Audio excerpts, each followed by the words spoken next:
The prosecution is expected to rest today in the American sniper murder trial. Eddie Ray Ralph accused of killing Chris Kyle and his friend at a shooting range back in 2013.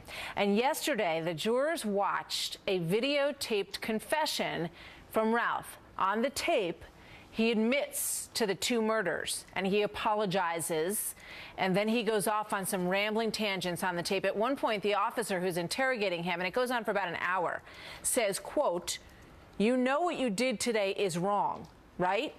Ralph responds, "Yes, sir."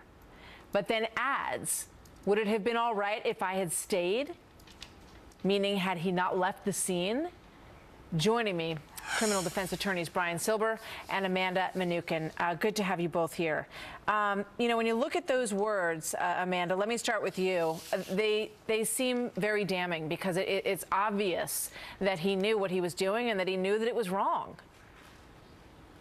Yes, well, at least he knew what he was doing at the time of the interrogation. That doesn't mean he knew what he was doing at the time of the crime.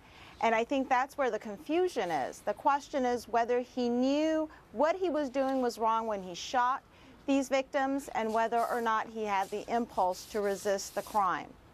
All right, let's take a look at another quote from his interrogation with the officer. He said, "I was going to be the next one getting my head shot off. If I didn't take out his soul, he was going to take my soul next. I'm just tired of playing chess with my life," he says. Brian, what do you make of it?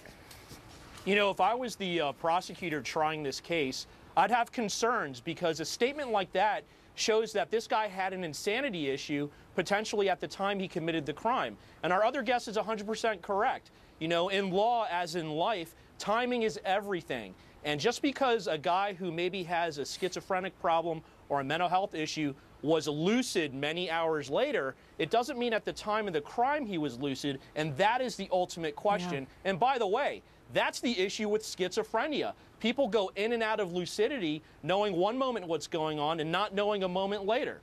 And that's going to be the problem in this case. Yeah, but you know, afterwards, he went to a Taco Bell afterwards. He stole the truck. He drove away. He went to his sister's house. He talked to her about, you know, his feelings about what he had done and what had happened. I mean, all of that, I think, makes it pretty tough, Amanda, does it not, to say that he didn't know what he was doing or that he was insane at the time that it happened? I mean, obviously, he's a person who has deep problems. I mean, it's clear from what he's saying and from what his act, but the insanity defense might be hard.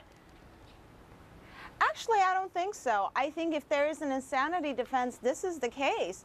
Look at the 911 call from the sister. I mean, the sister is saying that the brother is babbling, that he is or is not on drugs. She can't tell the difference, but there is something wrong.